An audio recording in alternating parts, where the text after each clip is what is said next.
Ya, en este primer video del tema de administración de procesos, vamos a revisar primero lo más importante, ¿qué es un proceso?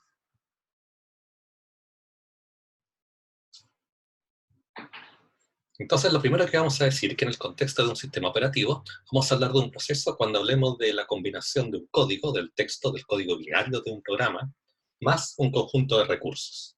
¿Y qué recursos nos estamos refiriendo cuando hablamos de ellos? Por ejemplo, un espacio de memoria, un conjunto de archivos que el proceso podría estar utilizando, algún socket o dispositivos de entrada-salida, por ejemplo, el disco duro, la red, alguna biblioteca de usuario que el programa esté ocupando, todo lo que necesita el programa para poder correr realmente va a ser un recurso que se lo tiene que entregar el sistema operativo. De lo contrario, el programa no va a poder ejecutar.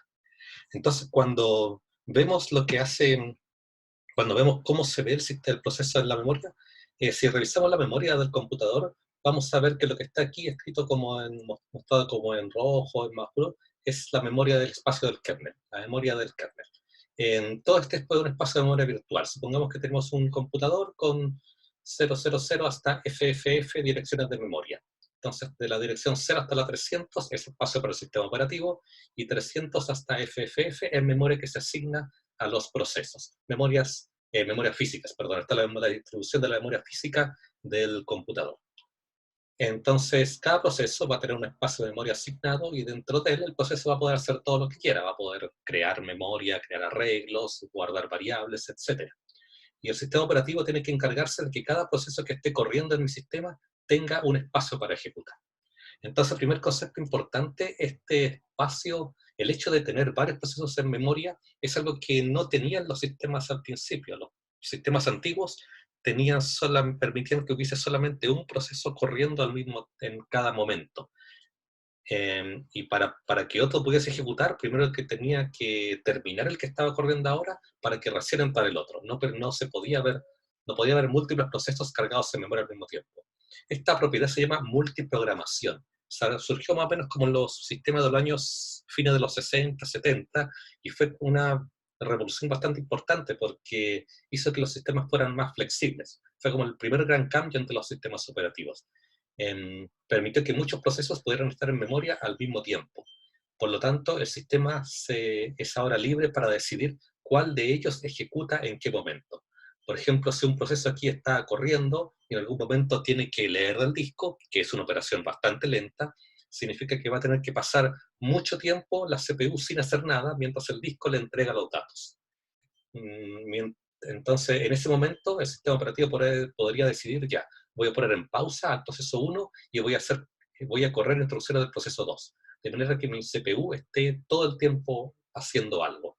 Eso es lo que me permite la multiprogramación, que yo pueda cambiar dinámicamente de un proceso a otro sin tener que esperar que uno termine por completo. ¿Ya? Fue un cambio muy importante. Y el otro cambio muy importante que surgió después de la multiprogramación es el hecho de que ahora la CPU no está obligada a esperar que un proceso se bloquee o que voluntariamente le entregue el turno a otro, sino que la CPU o el sistema operativo en verdad puede determinar que compartir el tiempo entre todos los procesos que están disponibles para ejecutar. Entonces, pues, el sistema operativo podría determinar que voy a ejecutar durante 5 segundos el proceso 1, lo voy a dejar en pausa, después 5 segundos para el proceso 2, lo dejo en pausa, 5 segundos para el proceso 3, lo dejo en pausa, 5 segundos para el proceso 1, y así sucesivamente. Claro que 5 segundos es bastante tiempo, se notaría, pero el sistema operativo es capaz de hacer esto en el orden de milisegundos. Entonces, si le doy 10 milisegundos a cada proceso, para efectos del usuario o de lo que yo voy a estar percibiendo de mi programa, es como que el sistema operativo estuviera corriendo todo el tiempo mi propio programa. ¿Ya? Entonces el sistema operativo permite cambiar de proceso tan rápidamente que pareciera que todos están trabajando al mismo tiempo sobre el computador. Aunque en la realidad sabemos que una CPU solo puede atender a un proceso a la vez. Más allá de que ahora hayan multicores y hay múltiples núcleos, lo que sigue siendo cierto es que cada núcleo puede atender en todo momento solamente a un proceso, nunca más de uno. Lo que puede hacer gracias al sistema operativo es que puede cambiar muy rápidamente de uno a otro. Y si el cambio ocurre al ritmo de los milisegundos, cada uno de estos procesos va a creer que le está corriendo permanentemente, o al menos es lo que va a percibir el usuario, ¿ya? Entonces, este efecto de que pareciera que todos están trabajando simultáneamente sobre la misma CPU, aun cuando en verdad es solamente una única CPU, se llama multitasking, que es otro concepto súper importante que introdujeron los sistemas operativos alrededor de los años 70, que los sistemas ya ahora eran multitasking y esto permitía que múltiples usuarios estaban al mismo tiempo ocupando mi sistema. Les permitió una flexibilidad mayor aún que la que se podía hacer solamente con la multiprogramación. Los voy a invitar también a leer y les voy a dejar el aviso linkeado en Canvas, un documento con toda la evolución de los sistemas operativos, o un resumen de esta evolución. Es súper interesante leerlo porque en principio los sistemas operativos eran muy primitivos, no permitían más de un proceso corriendo. Después permitieron muchos procesos en memoria simultáneamente, después permitieron que muchos usuarios estuvieran conectados, que cada usuario tuviera un tiempo de asignación para poder correr sobre el sistema. Y así llegamos a los sistemas que tenemos ahora. Entonces, ¿qué hay? ¿Cómo el proceso usa los recursos?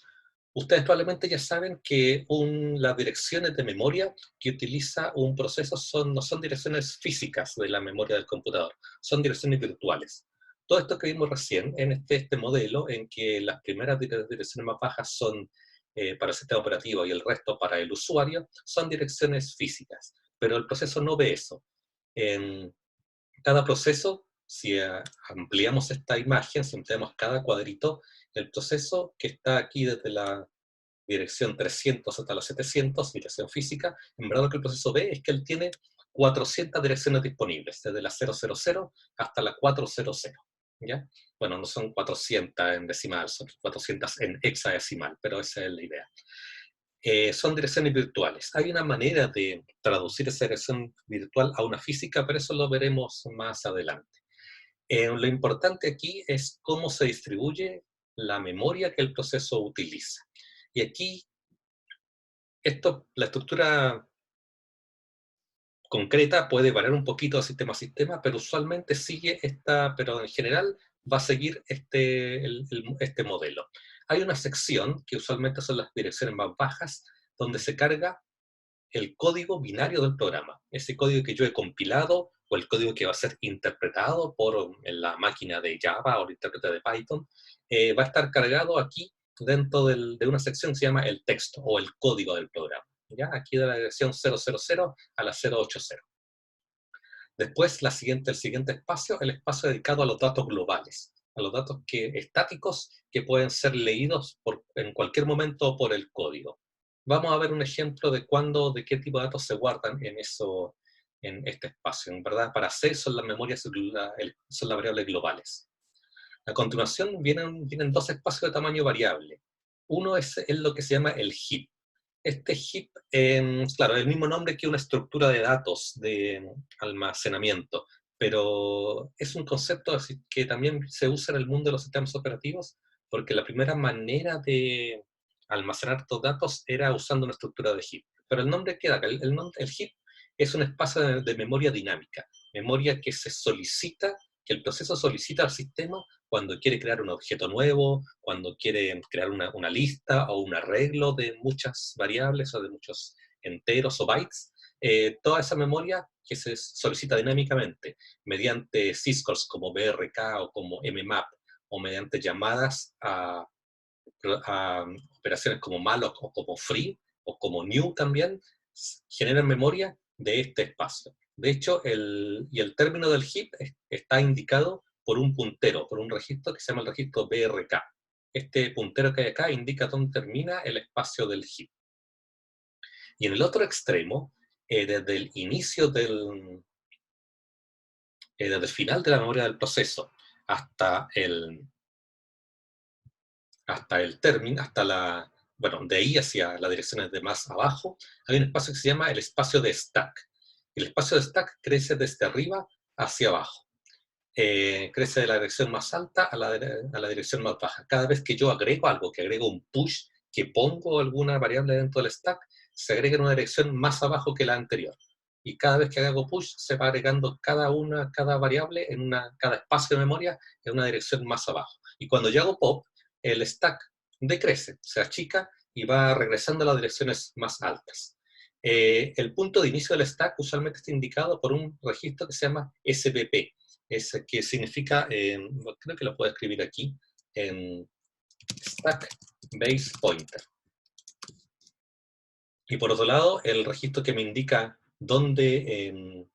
hasta dónde llega el stack, cuál es el límite inferior o el tope del stack, es el registro que se llama Stack Pointer.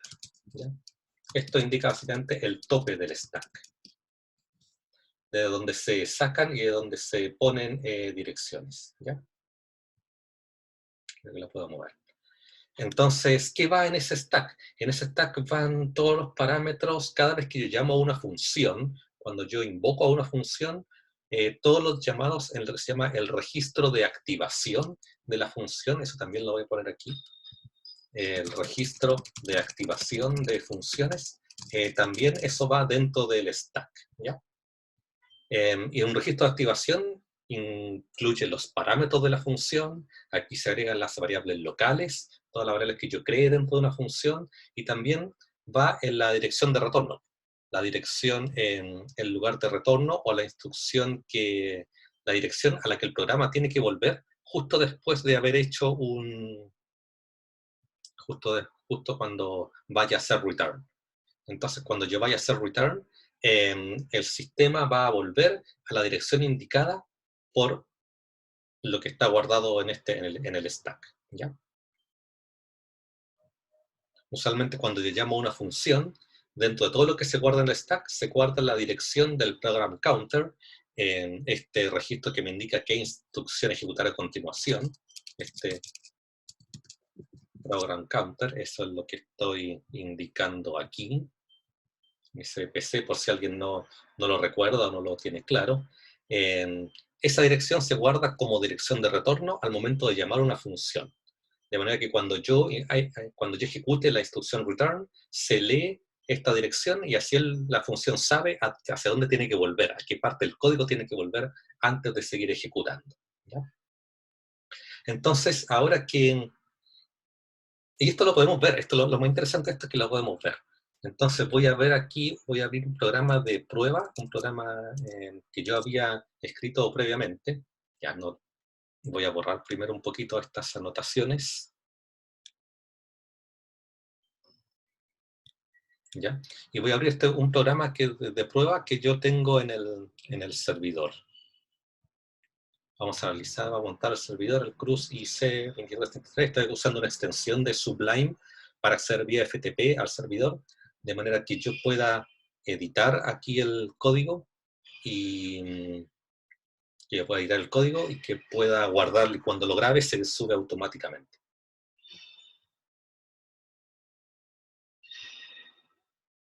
Entonces creo que no lo he abierto. Vamos a abrir vía FTP. Y vamos a ir al archivo que yo sé cómo se llama porque yo lo acabo de escribir, que se llama processmem.c.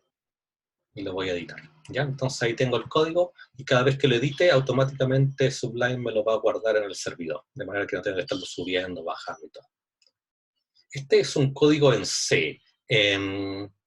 No hace mucho este código más que imprimir algunas variables. Veamos un poquito. Este código tiene acá tiene acá variables globales. Todo esto es lo que yo les dije que va en la parte de datos. Todo el código, en verdad, todo el código compilado, no el código así fuente, sino el código compilado, está en .text.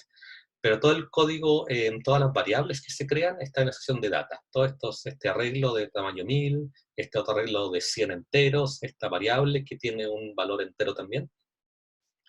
Y si vamos al main, saltemos estas funciones por ahora. Si vamos al main, todo esto que hay acá, todo esto son funciones. Main es una función, dame memoria es una función, func también es una función. Pero lo que hace el main, declara algunas variables locales a la función main, arregla un stack, un puntero a int, dos int más, y hace un llamado a esas funciones. En particular, hace un llamado a func, aquí. Por lo tanto, ejecuta esta función, que en verdad además tiene algunas cosas retorna la suma de dos valores. También es un llamado a dame memoria, que es una función que llama, dame memoria, esa función que llama dos veces a malloc, ¿ya? Y obtiene direcciones de primero un memoria de, bueno, bytes lo llamé con parámetro 100, así que aquí pide 200 bytes, o sea, 200 int, y aquí pide 100 int, perdón, y acá pide 200 int, ¿ya? Porque está multiplicada por size of int. El tamaño de un int varía, en verdad, puede variar de computadora a computadora y de distintos sistemas operativos.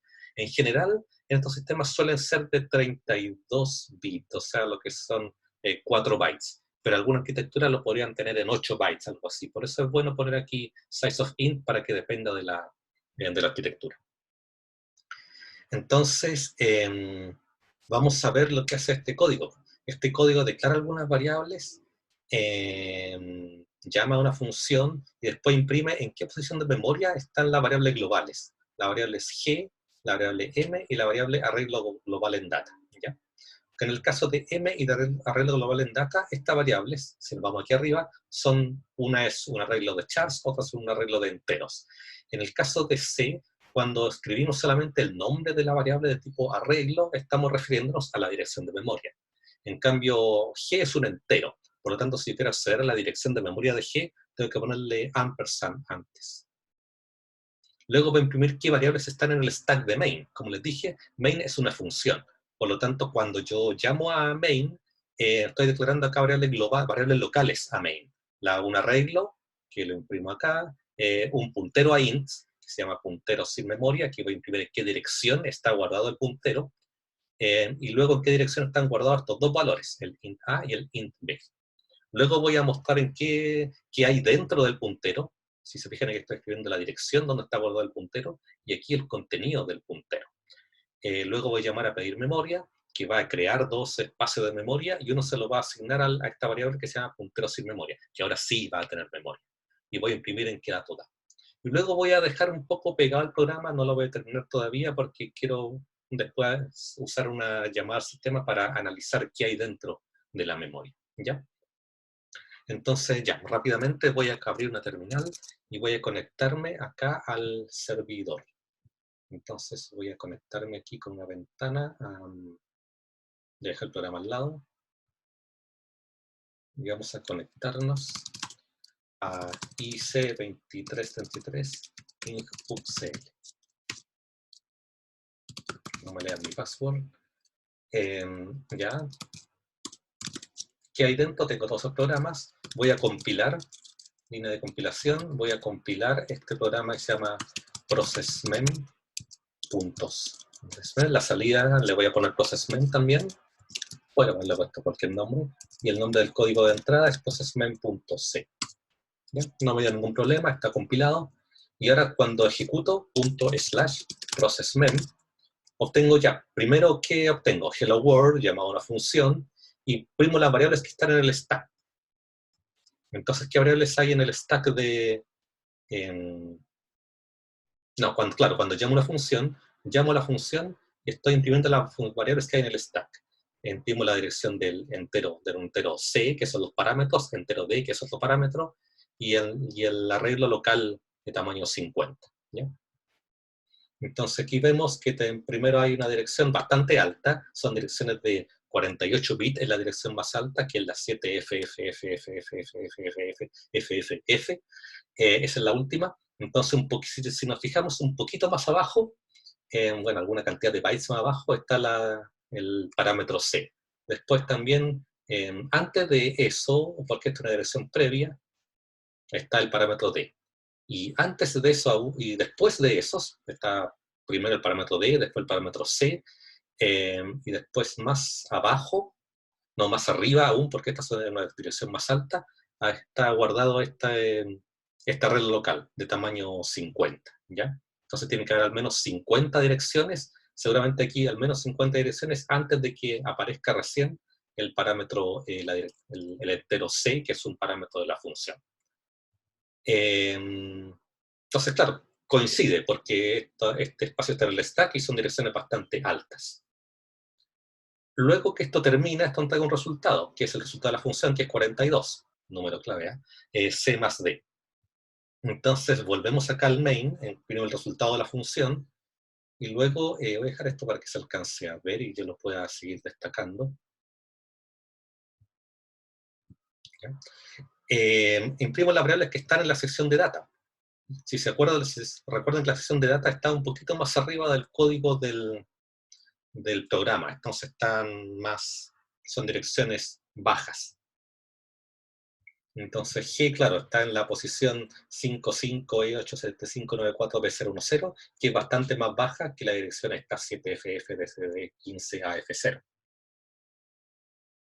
M también está es el G, si veamos en qué orden la agregamos. La primera que creamos fue arreglo global en data, que está, veíamos la última, la dirección 040. Después la siguiente, que es G, está en la dirección, G está antes, está en la dirección 010, 4 bytes más. Después estoy en la dirección 040, ahí está arreglo global. Y después seguramente hay al menos 1000 bytes más antes que aparezca la M, que está en la dirección 440. Entonces hay un espacio, hay bytes ahí entre medio. Claro, y entre arreglo global en data y M tienen que haber al menos 1000 bytes, porque son 1000 chars, y los chars usualmente son de 1 byte. ¿Ya? Si miramos ahora, si volvemos ahora a la parte del main, veamos las variables que están en el stack del main, que son las variables locales a main. Por ejemplo, arreglo en stack, que está en la dirección 15BE0. Esto nuevamente, se fijan, están en direcciones muy altas, mucho más arriba que el 55. Estas son direcciones relativamente bajas. Entonces, arreglo en stack está en la dirección BE08, pero antes está, aquí el programa puede ser un poquito libre de ver qué variable se agrega primero, qué arreglo después. La que está más abajo acá es B de 0, que es la A. Después hay otro 4 bytes después, después de los 4 bytes que ocupa A, está B, que ocupa 4 bytes más. Después, 4 bytes después, está puntero sin memoria, que también ocupa 4 bytes, porque es solamente un puntero. Y después, arreglo en stack, está en 4 bytes. 4 bytes después de esto, vamos a llegar a BE0. No, están 8 bytes después, seguramente son punteros de 64 bits. Vamos a llegar a arreglo en stack. Y esta seguramente ocupa 10, al menos 10 enteros. 10 por el tamaño de un entero, que debe ser 4, así que son 40 bytes. ¿Qué hay en ese puntero sin memoria? Ese puntero sin memoria puede tener cualquier valor antes de que se le asigne una memoria. ¿Ya? Aquí imprimimos todo lo que hay en variables del stack, después imprimimos lo que hay en puntero sin memoria, y en puntero sin memoria, esto es el contenido de ahora de puntero sin memoria. Esto de aquí es la dirección donde está guardado el puntero, pero lo que hay dentro del puntero está marcado acá. Eso, cada vez si yo vuelvo a ejecutar este código, va a haber otro valor probablemente. Pero es una dirección de memoria no asignada. Si yo intento leer lo que hay acá, puede que encuentre algún dato, o puede que ese dato sea inválido, y en ese caso mi programa se caería, haría un segmentation fault. Entonces, como no he pedido memoria sobre ese puntero aún, entonces es riesgoso acceder a esa dirección. Luego le llamo a pedir memoria, y pedir memoria se salta, aquí vamos a ver el código, a esta función acá arriba, esta función que recibe un arreglo de bytes, o sea, recibe una cantidad de bytes. Aquí están las variables locales de dame memoria. La dirección de A, que ahora son direcciones altas porque están en el stack. Después la posición A de 4 bytes después está en la A de 8 está B. Después está puntero con memoria, que está 4 bytes, o claro, 4 bytes más adelante, en la posición E0. Y después, ¿cuál viene? Después viene arreglo local, que tiene tamaño 50, y esa está como 16 bytes más adelante, ¿ya? Entonces ahora, ¿qué hace mi programa? Mi programa solicita memoria, llama a malloc de size of int multiplicado por la cantidad de bytes que le pasé, que en este caso creo que eran 100, ¿sí? Entonces va a pedir 100 bytes para puntero con memoria, y 200 bytes para puntero que será liberado. Y ahora puntero con memoria apunta a esta dirección que está dentro del heap. Esta es una dirección que es más alta que las direcciones de data, son direcciones mayores, lo vemos aquí con el CAF670 respecto a este 94B010, está justo después de la sección de data, está la sección del heap. Entonces le asigno un espacio acá, y al menos 100, 400 bytes después, se le asigna esta 200 bytes que parten aquí en esta dirección, en CAF810. Entonces ahora, pero ahora se va a hacer un free, antes de, porque si yo termino cuando termine la función dame memoria, nosotros sabemos que todas las variables locales a la stack se pierden. ¿Y qué variables locales hay en el stack? A, B, arreglo local, puntero con memoria y puntero que será liberado. Son todas variables locales de la función dame memoria. Si yo no libero la memoria antes de que la función termine, este espacio de memoria se va a perder. Va a quedar asignado, pero se va a perder. Porque el sistema no va a saber, no le dije al sistema que lo liberara. El problema es que no puedo acceder a lo que hay dentro, porque es memoria que queda tomada en el heap, no queda en el stack. La dirección de donde empezaba esa memoria es lo que queda en el stack, y eso lo estoy perdiendo. Entonces, a menos que yo lo retorne. Aquí estoy retornando, esta función retorna un puntero a int, y lo que estoy retornando es el valor de puntero con memoria, que es un puntero a int. Entonces retorno ese valor. Liberé lo que está asignado aquí en 55E875 sea F810, pero retorno este valor. Entonces, este valor que está retornado se retorna, se cayó el mismo curso, pero sigue siendo el mismo curso. No se vaya. Y este valor lo retorné aquí en el retorno de dame memoria. Por lo tanto, cuando imprimo el valor de puntero sin memoria, que es el valor de retorno de la función dame memoria, va a quedar este mismo valor que yo había pedido acá, ¿ya? Y luego, claro, después lo puedo liberar y puedo eliminar el espacio de memoria correctamente antes de que el programa termine, ¿ya? Aquí hice un truquito para llamar un scanf y pedir datos para que el programa no terminara. ¿Por qué hice eso? Porque ahora voy a conectarme en una pantalla paralela, en otro terminal, voy a conectarme al programa una vez más. Y voy a preguntar primero qué identificador tiene el proceso. Entonces, ¿cuál es el identificador del proceso que estoy corriendo? Se llama processMem. Sé que ahora qué es el identificador 19408. Y esta función, este comando, que se llama process mapping, le voy a pedir que me dé la información del proceso, la información de uso de memoria del proceso 19468. Y eso me dice, si se fijan acá, que el código del programa, todos los binarios que están en el código del programa, están guardados en este espacio de memoria. Si se fijan acá, en esta dirección hay 4 kilos, otro pedazo de 4 kilos, otro pedazo de 8 kilos, y aquí está guardado el código del programa. En particular, el código binario está acá. Es posible leer esa memoria y es posible ejecutarla. Dice que aquí esto nos indica que tiene código ejecutable dentro. Luego hay un espacio de memoria que no sabemos para qué se ocupa, un espacio no asignado. Usualmente los sistemas cargan esto, aquí está cargando bibliotecas dinámicas. Probablemente aquí están las implementaciones de malloc, de implementaciones de print, de todas estas funciones que nosotros ocupamos, pero que están definidas en alguna parte, están definidas en bibliotecas dinámicas, que se cargan cuando el programa las necesita. Aquí hay otra biblioteca que parte de la biblioteca estándar de C, y aquí más adelante, claro, y aquí nos indica que desde la dirección 7FFDCF7000, aquí hay 172 kilos de espacio para el stack, que es un espacio bastante grande para un stack.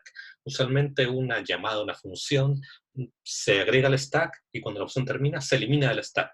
Así que el stack nunca crece mucho, salvo en el caso que yo esté haciendo llamados recursivos a funciones y llene tanto el stack, por ejemplo, aquí, si estoy agregando funciones al stack, el stack puede crecer tanto que puede chocar con el espacio del heap. Y si eso pasa, el stack dice que ya no tiene espacio y se produce lo que nos llama un stack overflow. Cuando esto lo voy a anotar aquí para que lo tengan a mano, cuando estas posiciones chocan, se produce lo que uno llama un stack overflow. Y eso es muy típico cuando uno tiene una recursión que no termina nunca. Llega un momento en que se agregan tantos llamados a funciones dentro del stack que el stack ya no puede aguantar más espacio y así se produce lo que nos llama un Stack Overflow. También puede haber un Heap Overflow, que es cuando se pide tanta memoria, cuando uno pide un arreglo, no sé, de tamaño 5 gigas o más de lo que el sistema les puede entregar. También se produce, probablemente el mensaje no va a ser Stack Overflow, sino que probablemente va a ser un Segmentation Fault, lo que significa que no se puede obtener un segmento de memoria apropiado para la memoria que estamos solicitando. ¿Ya? Voy a borrar eso y voy a volver un poco al mapeo que tenía recién. Ya, y vamos a volver al código. Entonces, usualmente acá en los sistemas, los compiladores suelen dejar un espacio de memoria vacío antes de que empiece el stack. Esta es la dirección más alta del stack y esta es la dirección más alta que yo puedo solicitar. El heap, ustedes me preguntarán dónde está el heap. El heap probablemente está en alguna parte, seguramente está aquí. Esta sección de código anónimo seguramente es un heap inicial de tamaño 132. Si se fijan acá, también las llamadas, las bibliotecas se cargaron en un espacio intermedio entre el heap y el stack. Eso ya es libertad de cada compilador o de cada sistema operativo en qué posición del proceso se va a cargar cada biblioteca. Lo importante es que este stack no puede crecer más allá de 132K y que no pise, no ocupe memoria de otras bibliotecas. ¿Ya?